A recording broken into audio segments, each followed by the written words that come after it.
Salom do'stlar. Strategik bombardimonchilar qimmat qurol turiga kiradi.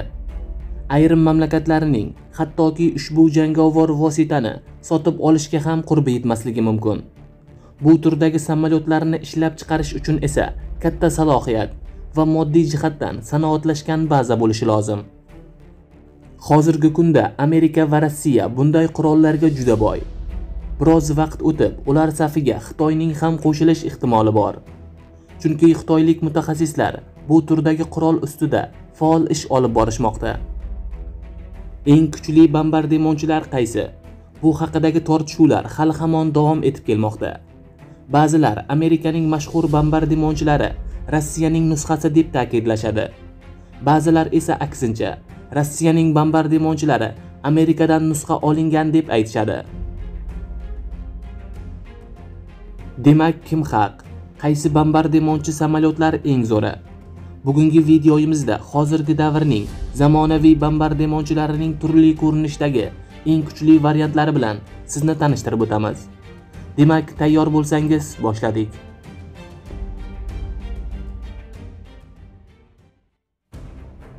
Dasturimizni tajribali bombardimonchi B-52 Stratofortress boshlab beradi.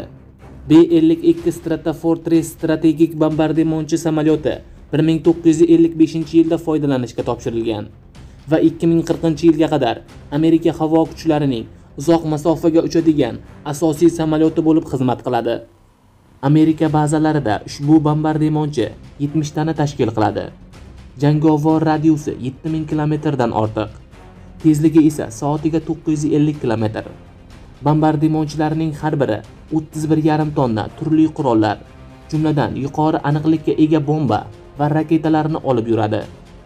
Bu bombardimonchi 20 ta yadroviy IJM-86 BALSM deb nomlanuvchi qanotli raketalar bilan jihozlangan.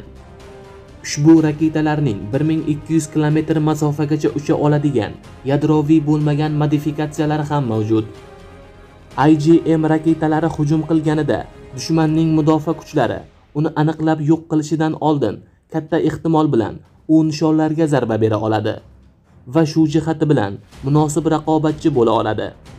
Yarim asrdan ko'proq vaqt mobaynida ko'rinmaslik xususiyati ham saqlanib qolgan.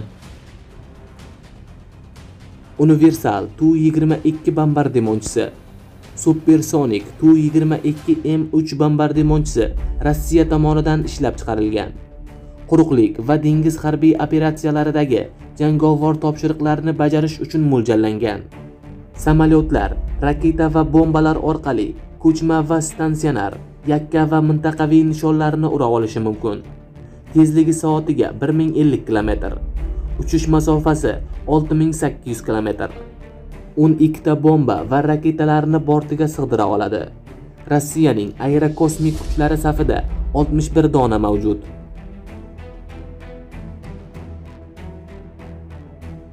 Rossiyaning Tu-160 bombardimonchisi qurollanish bo'yicha mutlaqo jahon rekordini o'rnatgan. Oqqush ko'rinishidagi ushbu samolyot havoga o'zi bilan birgalikda 45 tonna vazndagi bomba va raketalarni ko'tara oladi. 275 tonnagacha maksimal og'ir yuk ko'tarish qobiliyatiga ega. Bu esa raqiblariga qaraganda ancha ko'pdir. Shuningdek, ushbu strategik bombardimonchi o'z sinfidagi samolyotlar orasida eng kuchli dvigatelga ega. Uchish tezligi soatiga 2300 kilometrni tashkil qiladi. Bombardimonchilar uchun bu juda yaxshi ko'rsatkich.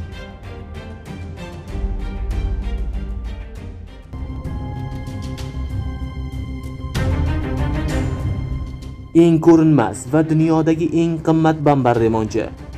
Amerikaning og'ir strategik B-2 Spirit bombardimonchisi 1997-yilda Amerika havo kuchlari tarkibiga kiritilgan. Har tomonlama qiziqarli va g'ayrioddiy samolyot dunyodagi birinchilardan bo'lib, ko'rinmaslik strategiyasiga ega. Qanotlari sxemasining g'aroyib ko'rinishi unga maxfiy bo'lish imkonini beradi. Samolyot radio yutuvchi materiallar bilan qoplangan maxsus turdagi dvigatelga ega. Bu turdagi har bir samolyot 27 tonnagacha yadroviy qurol bilan jihozlanadi va chuqurlashtirilgan havo mudofaasini yorib o'tishga mo'ljallangan. Ammo samolyot haligacha munosib raqib bilan uchrashish imkonini qo'lga kiritmadi. Amerika havo kuchlari tarkibida ushbu turdagi bombardimonchilarning soni atiga 19 tani tashkil qiladi. Amerikaliklar hozirda samolyotni ishlab chiqarish niyati yo'q. Gap shundaki, bu samolyotga hattoki amerikaliklarning ham qurbi yetmayapti. 1998-yilda B-2 Spirit samolyotlarining narxi 1 milliard dollarga baholangan edi. Tadqiqot, tajriba va konstruktorlik ishlarini hisoblaganda esa har bir B-2 samolyotlariga 2 milliard dollar sarf xarajat qilingan. Albatta, o'sha davrdagi 2 milliard bilan hozirdagi 2 milliardning orasida farq bor. Bu jahon aviatsiyasi tarixidagi eng qimmat samolyotdir.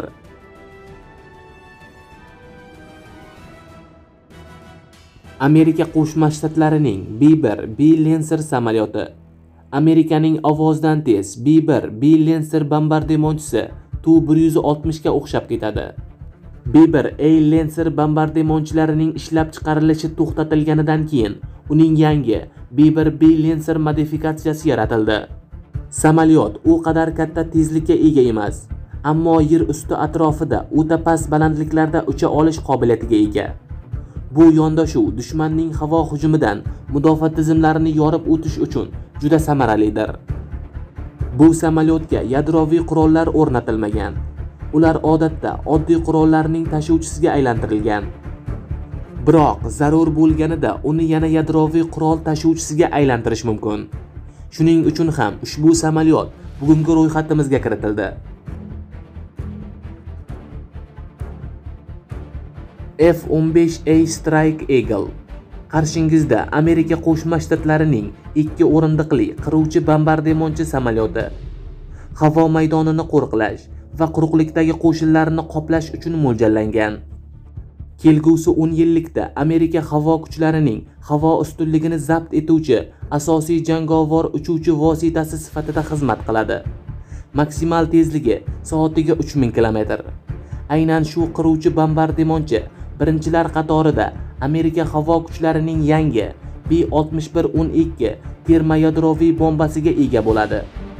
Bombaning uzunligi 3,5 metr, og'irligi 375 kilogramni tashkil qiladi. Taktik variantdagi taxminiy quvvati 50 kilotonnani tashkil qiladi.